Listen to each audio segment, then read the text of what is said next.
चलिए next topic है पारिस्थितिकी तंत्र में ऊर्जा का प्रवाह।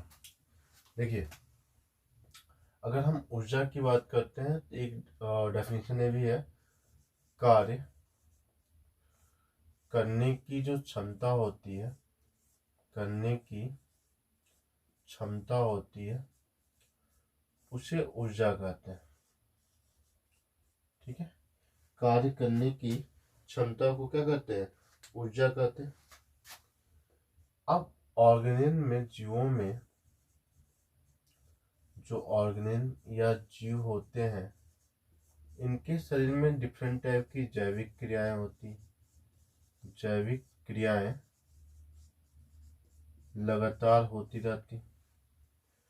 अब इन जैविक क्रियाओं को संपन्न करने के लिए ऊर्जा की आवश्यकता होती। ठीक है, ऊर्जा की आवश्यकता होती। अब अगर हम ऊर्जा के स्रोत की बात करते हैं तो पृथ्वी पे ऊर्जा यानी कि एनर्जी का एकमात्र जो स्रोत है वह है सूर्य। ठीक है, हम सूर्य की ही ऊर्जा पर, जो सूर्य की जो ऊर्जा है, इसी ऊर्जा पे सभी जीव डायरेक्ट या इनडायरेक्ट रूप से निर्भर होते हैं। डायरेक्ट या इनडायरेक्ट रूप से क्या होते हैं? निर्भर होते हैं। अब देखिए क्या होता है कि सूर्य की इसी ऊर्जा का उपयोग हरे पेड़ पौधे करते हैं। ठीक है, ग्रीन प्लांट करते हैं, और यह हरे पेड़ पौधे सूर्य का मात्र 1% एनर्जी को एब्जॉर्ब करते हैं। यानी कि जो भी ऊर्जा आती है यहाँ पे, उस ऊर्जा का मात्र 1% एनर्जी को ही यह एब्जॉर्ब कर पाते हैं। ठीक है, बाकी जो ऊर्जा होती है, ठीक है, वह नहीं एब्जॉर्ब हो पाती। और यह क्रिया किसके द्वारा होता है? फोटोसिंथेसिस की क्रिया के द्वारा होता है। ठीक है, प्रकाश संश्लेषण की क्रिया के द्वारा जो हरे पेड़ पौधे होते हैं वह सूर्य की ऊर्जा का मात्र 1% ही ग्रहण करते हैं ना। अब देखिए, जो सूर्य की ऊर्जा होती है, इसमें होती है रेडिएंट एनर्जी। रेडिएंट एनर्जी होती है। अब इस रेडिएंट एनर्जी को जो ग्रीन प्लांट है वह केमिकल एनर्जी में कन्वर्ट कर देते हैं। ठीक है, तो जो रेडिएंट एनर्जी होती है वो कन्वर्ट हो जाती है केमिकल एनर्जी में। और केमिकल एनर्जी में जो बॉन्ड होते हैं, इस बॉन्ड के बीच, ठीक है, ऊर्जा जो होती है, एनर्जी, यह एनर्जी जो होती है स्टोर होती है। यह एनर्जी क्या होती है? स्टोर होती है। एक बार शुरू से देखते हैं, पारिस्थितिकी तंत्र में ऊर्जा का प्रभाव। तो हमने कहा कार्य करने की क्षमता को हम ऊर्जा कहते हैं। जीवों में जो जीव होते हैं, ऑर्गेनिज्म होते हैं, उनमें विभिन्न प्रकार की जैविक क्रियाएं होती रहती। सांस लेना, दौड़ना, खेलना, भागना, डाइजेशन। ठीक है, इन सभी क्रियाओं के लिए किसकी आवश्यकता होती है? ऊर्जा की। अब अगर हम ऊर्जा की बात करें तो ऊर्जा का जो एकमात्र स्रोत पृथ्वी पे है वह है सूर्य। अब इस सूर्य की ऊर्जा पे सभी जीव डायरेक्ट या इनडायरेक्ट रूप से निर्भर होते हैं। सूर्य की ऊर्जा को एब्जॉर्ब करने का काम करते हैं ग्रीन प्लांट। तो सूर्य की ऊर्जा का मात्र 1% ऊर्जा, सूर्य की जो ऊर्जा होती है उसका मात्र 1% ग्रीन प्लांट यूज करते हैं प्रकाश संश्लेषण की क्रिया में। प्रकाश संश्लेषण की क्रिया के द्वारा ग्रीन प्लांट सूर्य की रेडिएंट एनर्जी को, विकिरण एनर्जी को केमिकल एनर्जी में कन्वर्ट करते हैं। अब यह जो केमिकल एनर्जी होती है, इस केमिकल एनर्जी में जो बॉन्ड होते हैं, इस बॉन्ड के बीच में एनर्जी जो होती है स्टोर होती है। अब इसी एनर्जी पे सभी जीव क्या होते हैं? डायरेक्ट या इनडायरेक्ट रूप से निर्भर होते हैं। अच्छा, अगर हम जीवों में देखें, जो ऑर्गेनिज्म होते हैं, इन ऑर्गेनिज्म में जो एनर्जी होती है यह दो रूपों में पाई जाती है। एक होती है स्थितिज ऊर्जा,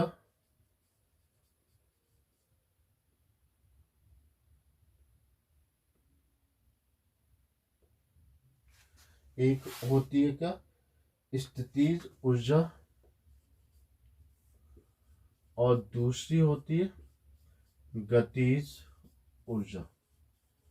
तो जीव में जो ऊर्जा होती है वो दो प्रकार की होती है, एक होती है स्थितिज ऊर्जा और दूसरी होती है गतिज ऊर्जा।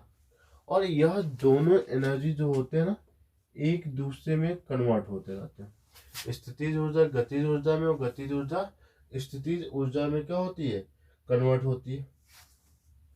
और अगर हम इसकी व्याख्या करनी है तो हम इसकी व्याख्या उष्मागतिकीय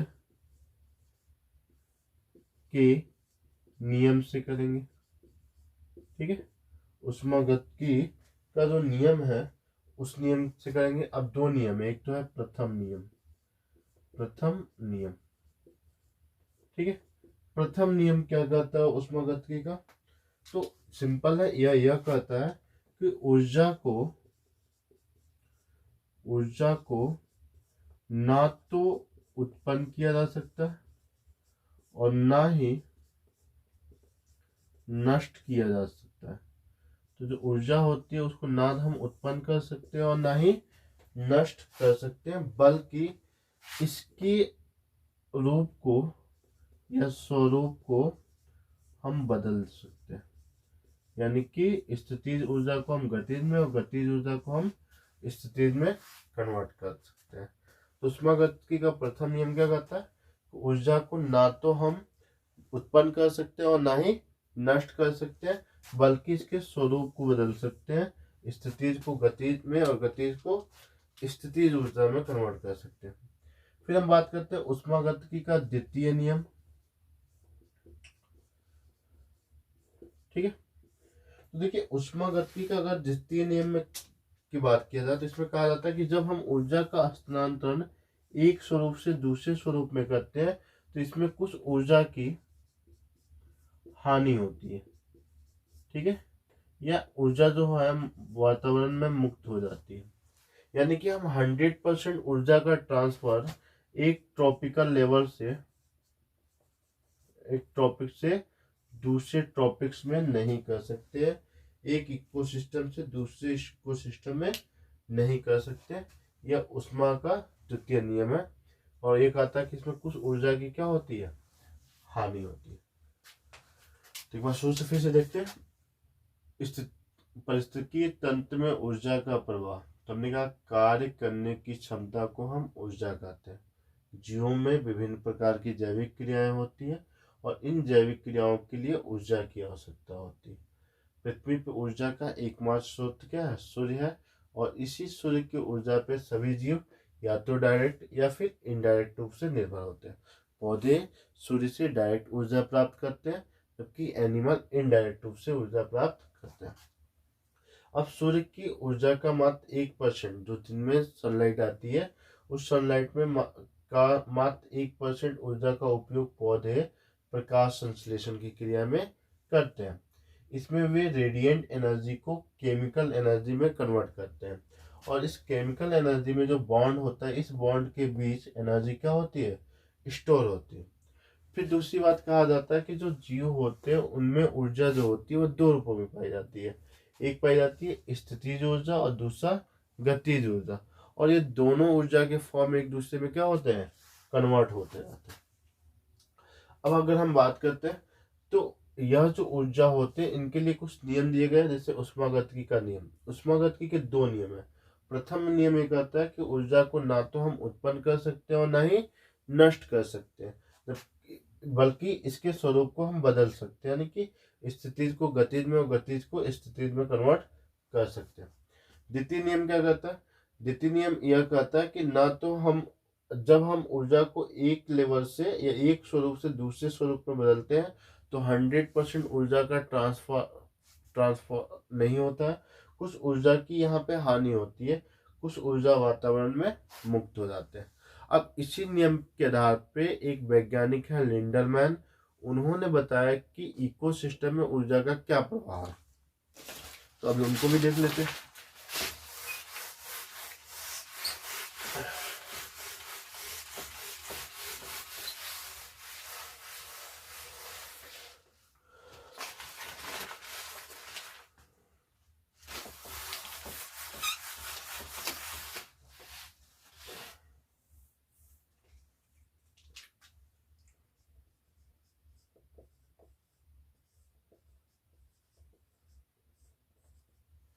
तो आइए हम देखते हैं लिंडरमैन के अनुसार।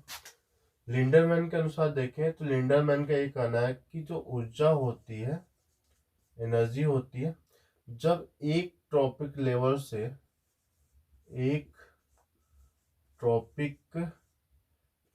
से या दूसरे ट्रॉपिक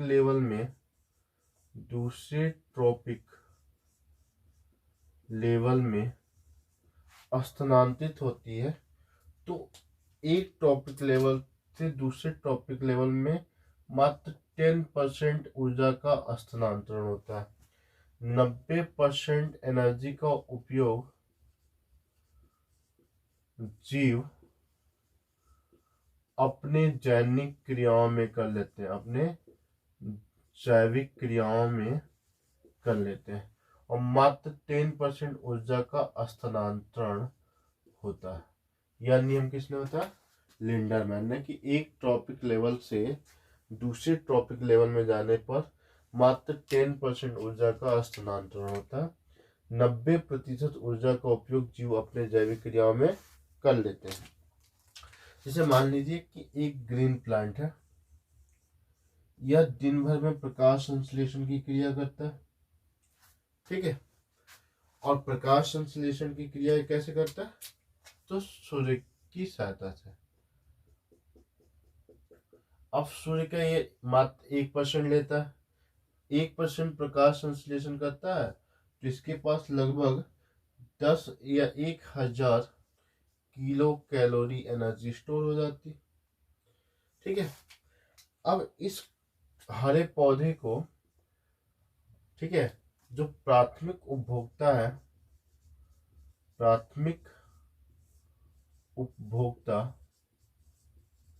यह सेवन करता। तो अब प्राथमिक उपभोक्ता, तो एक मान लीजिए यह फर्स्ट टॉपिक लेवल हो गया, ठीक है, यह फर्स्ट ट्रॉपिक लेवल हो गया।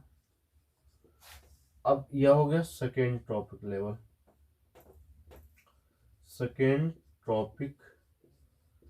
लेवल, है ना।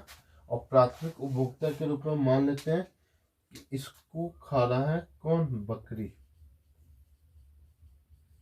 ठीक है।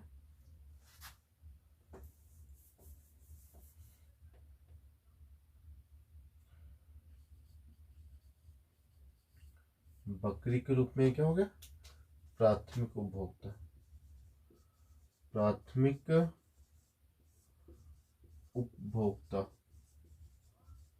ठीक है। तो बकरी को कौन खा रहा है? लोमड़ी, और लोमड़ी को खा रहा है शेर, ठीक है। तो यह सेकेंडरी कंज्यूमर हो गया और ये टॉप कंज्यूमर हो गया ना।